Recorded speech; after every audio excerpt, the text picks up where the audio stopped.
अस्सलाम वालेकुम friends, this is Pathan Nazim and welcome to hello learning academy. तो फ्रेंड्स, इस सेशन में हम माह टीटी 2024 में पूछे गए माहौलियाती मुताल्लिक़ के 10 सवालात वजाहत के साथ देखेंगे। लिहाजा 23 नवंबर को आपका इम्तिहान कंडक्ट होगा। इसी को मद्देनज़र रखते हुए 1 अक्टूबर से न्यू बैच स्टार्ट हो रहा है, जिसमें आपको डेली वीडियो लेक्चर्स मिलेंगे और तमाम मज़ामिन के PDF नोट्स आपको दिए जाएंगे। पूरा सिलेबस जो है आपका कवर करवाया जाएगा।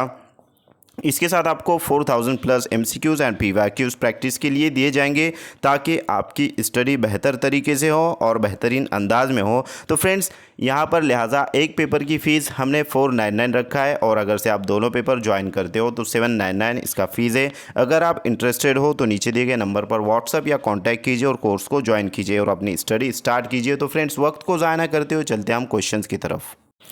फ्रेंड्स, क्वेश्चन है, समंदरी पानी की नमकीनियत नापने के लिए मंदरजा झेल में से कौन सा आला इस्तेमाल किया जाता है। जैसे कि किलोग्राम जो है तो कोई भी चीज़ नापने के लिए हम इस्तेमाल करते हैं किलोग्राम, या फिर लीटर मीटर जो माइयात होते हैं उसको नापने के लिए जो तो लीटर और मिलीलीटर का इस्तेमाल करते हैं। कपड़ा वगैरह नापने के लिए हम जो है लिहाजा मीटर या फीट का इस्तेमाल करते हैं। तो इस तरीके से समंदरी पानी की जो नमकीनियत होती है उसे भी नापा जाता है, और उसके लिए कौन सा जो है तो आला इस्तेमाल होगा, इस टाइप का क्वेश्चन पूछा गया है। नंबर 1 है हाइड्रोमीटर, नंबर 2 है ब्यूरोमीटर, नंबर 3 है थर्मामीटर और नंबर 4 है एनीमोमीटर। तो फ्रेंड्स, यहाँ पर समंदरी पानी की जो कसाफत है, जो नमकीनियत है, उसको जांचने के लिए, उसको जो है तो मापने के लिए हाइड्रोमीटर का इस्तेमाल किया जाता है, और बाकिया जो मीटर्स है वो अलग अलग जो है तो चीज़ों में इस्तेमाल होते हैं। जैसे थर्मामीटर वगैरह जो है तो तपिश नापने के लिए यूज़ होता है। नेक्स्ट क्वेश्चन की तरफ हम जाएंगे। अगला सवाल है कि मंदरजा झेल मुतबादिल में से कौन सा बयान सनती समाजी जिम्मेदारी को ज़ाहिर करता है। नंबर 1, मज़दूरों के लिए PF यानी कि प्राइवेट फंड्स जिसको कहेंगे, प्रोविडेंट फंड्स का नज़म किया करना। नंबर 2 है सनतों के टैक्स की अदायगी करना, ये प्रोविडेंट फंड कहते हैं इसको, PF का नज़म करना। खैर, सनतों की टैक्स की अदायगी करना। उसके बाद है नंबर 3, सनतों के मुनाफे का 2% CSR फंड में जमा करना। और लास्ट है कारकुनों के लिए पालना घर यानी कि डाई केयर शुरू करना। तो मंदरजा झेल मुतबादिल में से कौन सा जो है तो सनती ज़िम्मेदारी को ज़ाहिर करता है। तो लिहाजा यहाँ पर इस क्वेश्चन का करेक्ट आंसर रहेगा ऑप्शन नंबर 3 कि सनतों के मुनाफे का 2% जो है तो CRS फंड में जमा करना। नेक्स्ट क्वेश्चन की तरफ बढ़ते अगला सवाल है, बैनुल अक़वामी तंजीमों के नाम और सदर दफ्तर वाले मुल्क की मुनासिब जोड़ी पहचानिए। यानी कि यहाँ पर जो है तो कहाँ पर कौन सा सदर दफ्तर मौजूद है। ये बैनुल अक़वामी तंजीमें आपको दी गई, जैसे कि यूरोपीय यूनियन है, उसके बाद आलमी तिजारती तंजीम है, उसके बाद सारिक है और उसके बाद आसन है। तो आसन है, तो यहाँ पर यूरोपीय यूनियन जो है, लिहाजा ये यूरोपीय यूनियन ये बेल्जियम में है। और बेल्जियम जो है तो कहाँ है, तो ये ब्रुसेल्स में मौजूद है। तो यहाँ पर जो है तो ब्रुसेल्स में बेल्जियम मौजूद है और यूरोपीय यूनियन वहाँ पर है। तो फ्रेंड्स, यहाँ पर मुनासिब जोड़ी कहाँ है, यानी कि मुनासिब जोड़ी जो है तो वाला जो क्या कहेंगे उसको, मुनासिब जोड़ी कौन सी, तो यूरोपीय यूनियन तो वियना में नहीं है, आलमी तिजारती तंजीम जेनुआ में है, सारिक। तो ये जोड़ियाँ दिए गए, इसके सामने जो तो जोड़ी है और कौन सी जोड़ी करेक्ट है, इस तरीके से क्वेश्चन पूछा गया है। तो घुमा फिरा कर आपको ऐसे क्वेश्चन पूछा जा सकता है, ज़्यादा इम्कान हैं। और ये जोड़ियाँ वाला जो क्वेश्चन होता है 100% जो है तो फ्रेंड्स पूछा जाता है। तो लिहाजा यहाँ पर एक ही जो है तो करेक्ट आंसर रहेगा, तो वो रहेगा, जैसे कि सबसे पहले हम देखेंगे तो यूरोपीय यूनियन जो है फ्रेंड्स वो वियना में नहीं है, बल्कि वो जो है तो बेल्जियम यानी कि ब्रुसेल्स में मौजूद है। बेल्जियम में ब्रुसेल्स एक जगह का नाम है, मकाम का नाम है, वहाँ पर मौजूद है। आलमी तिजारती तंजीम जो है तो ये जोड़ी करेक्ट है, ये जेनुआ में है, और जेनुआ जो है तो स्विट्ज़रलैंड में है। ये जेनुआ जो मकाम है ये स्विट्ज़रलैंड में है, जहाँ पर आलमी तिजारती तंजीम है, ये करेक्ट आंसर है। और उसके बाद है सारिक। तो ये जो 4 ऑप्शंस का वजाहत का मकसद ये है कि अगर इस टाइप का क्वेश्चन पूछा जाता है तो ये जो जोड़ियाँ है ये इधर उधर हो सकते हैं, यानी कि एज इट इज़ पूछा जाएगा, लेकिन आंसर ये नहीं बल्कि ये तीनों में से एक होगा। इस तरीके से भी क्वेश्चन का पैटर्न हो सकता है। तो सारिक किसको बोलते हैं, किसको कहते हैं? तो फ्रेंड्स ये जो है तो काठमांडू में है, यानी और काठमांडू जो है तो नेपाल में है, ना कि जकार्ता में। उसके बाद है आसान। आसन जो है तो काठमांडू में नहीं है बल्कि ये लिहाजा जकार्ता में है, जो कि इंडोनेशिया में है। तो यहाँ पर इसकी जोड़ी रॉन्ग रहेंगी, इसकी भी रॉन्ग रहेंगी, लेकिन करेक्ट जो आंसर रहेगा ऑप्शन नंबर 2 रहेगा। उसकी जो जोड़ी है फ्रेंड्स वो है आलमी तिजारती तंजीम की जोड़ी जेनवा। नेक्स्ट क्वेश्चन की तरफ हम बढ़ते हैं। अगला सवाल है कि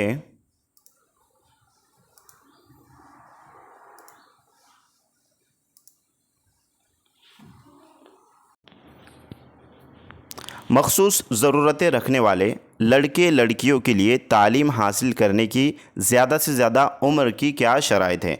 तो फ्रेंड्स यहाँ पर डायरेक्टली जो है तो आप आंसर दे दोगे कि 6 से 14 साल है, या 6 से 10 साल है, 6 से 18 साल है, या 6 से 15 साल है। तो हमको पता है कि जो तालीम यानी कि 6 से 14 साल के बच्चों के लिए लाजमी तालीम है। तो यहाँ पर फ्रेंड्स ये घुमा फिरा कर क्वेश्चन पूछा गया है और बहुत ही ज़्यादा कन्फ्यूज़न वाला सवाल है। अक्सर जो है तो गलतियाँ यहाँ पर स्टूडेंट्स कर बैठते हैं और 6 से 14 साल ऑप्शन नंबर 1 टिक कर कर आ जाते हैं, और आप भी जो है तो अभी वही गलती करने वाले थे।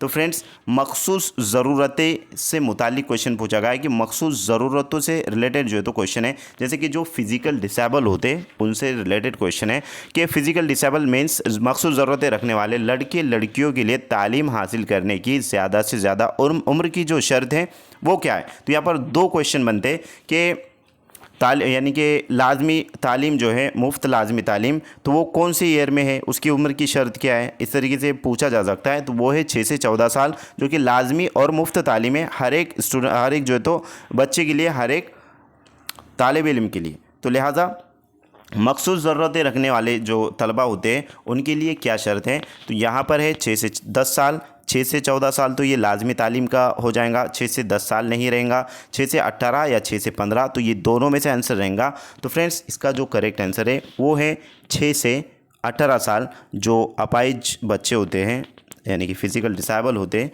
तो उनसे रिलेटेड क्वेश्चन है, और यहाँ पर अक्सर स्टूडेंट्स गलती कर देते हैं और 6 से 14 साल जो तो ऑप्शन को टिक करके आ जाते हैं, यहाँ पर 1 मार्क उनका कट जाता है।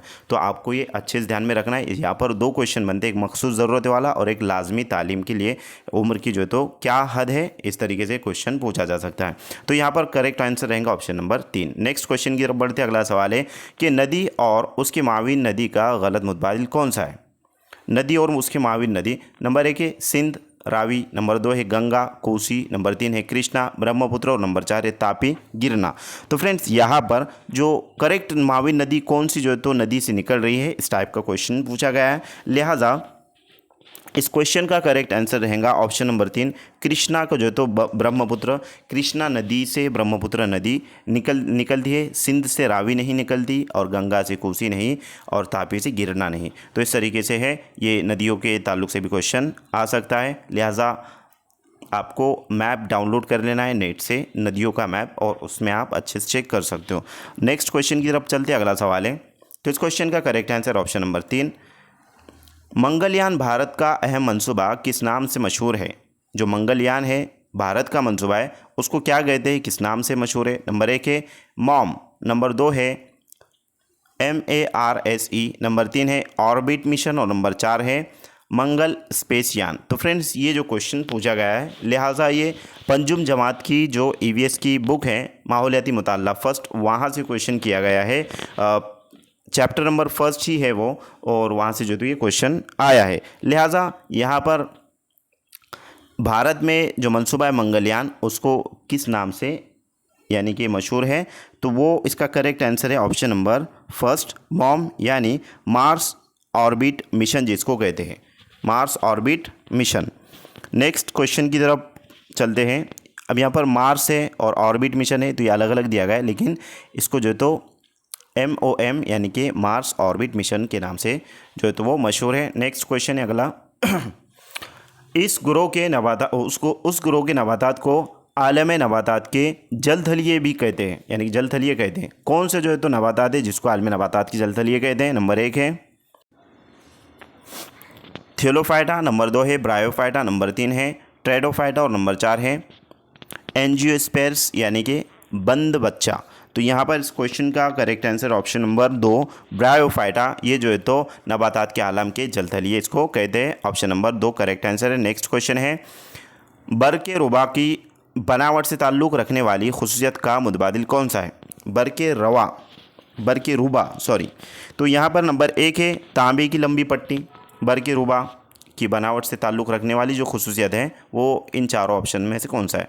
तांबे की लंबी पट्टी, नंबर 2 है लोहे की चादर से जुड़ा हुआ दूसरा सिरा, नंबर 3 है कोयला और नमक के आमेजे को ज़मीन में गड़ा करके लोहे की चादर खड़ी की जाती है, नंबर 4 है तांबे की लंबी पट्टी ऊपरी सिरे पर भाले की तरह नुकीला। तो यहाँ पर बरके रुबा से रिलेटेड पूछा गया है। तो फ्रेंड्स इस क्वेश्चन का करेक्ट आंसर ऑप्शन नंबर 2 लोहे की चादर से जुड़ा हुआ दूसरा सिरा, ये बरके रुबा की बनावट से ताल्लुक़ रखने वाली खुसूसियत का मुतबादिल है, ऑप्शन नंबर 2। नेक्स्ट क्वेश्चन है फ्रिज से बाहर निकाली गई ठंडे पानी की बोतल के बैरूनी सतह पर जमाशुदा पानी के ख़तरात की मुनासिब वजह बताइए।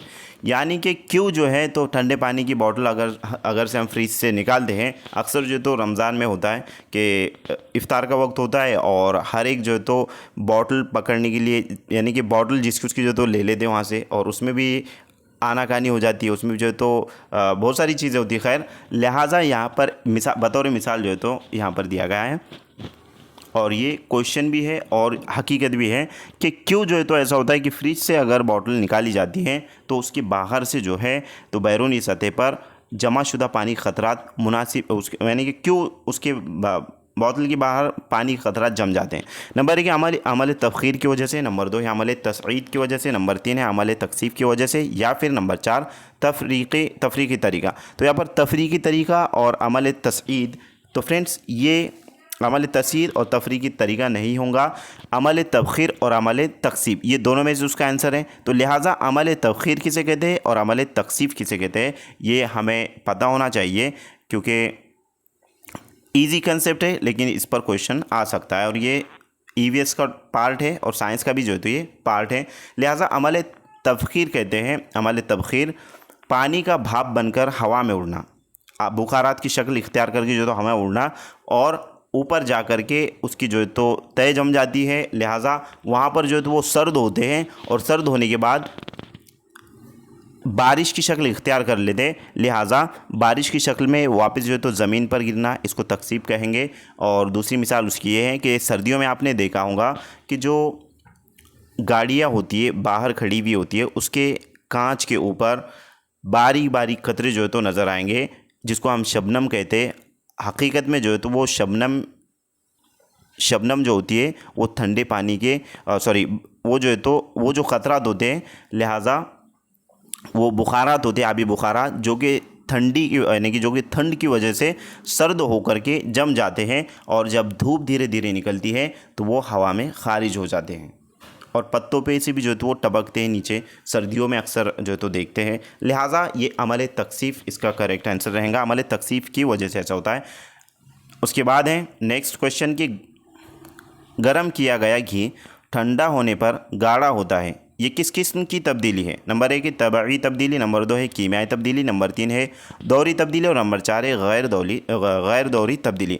तो फ्रेंड्स इस क्वेश्चन का करेक्ट आंसर रहेगा ऑप्शन नंबर 1 तबई तब्दीली, यानी कि उसकी असल हालत में जो है तो घी आ जाता है, जब उसको गर्म किया जाता है जब और जो है तो वो फैल जाता है, यानी कि उसके जो सालिमात होते हैं वो अलग अलग हो जाते हैं और सर्द होने पर जो है तो वो जम जाते हैं। तो ये खुसूसियत है तबई तब्दीली की। लिहाजा मैं उम्मीद करता हूँ कि आपको तमाम तर क्वेश्चन अच्छे समझ में आएंगे। अगर किसी का कोई डाउट है, किसी को कोई क्वेश्चन करना है तो कमेंट बॉक्स में ज़रूर आप कमेंट कीजिए, आपके कमेंट का रिप्लाई दिया जाएगा। लिहाजा वीडियो अच्छे लगे तो एक लाइक ज़रूर करें और अपने फ्रेंड सर्कल में ज़्यादा से ज़्यादा इस वीडियो को शेयर कीजिए। अगर से आपने स्टडी स्टार्ट नहीं किए तो जल्द से जल्द फ्रेंड्स स्टडी स्टार्ट कीजिए, क्योंकि बहुत ही कम वक्त हमारे पास है।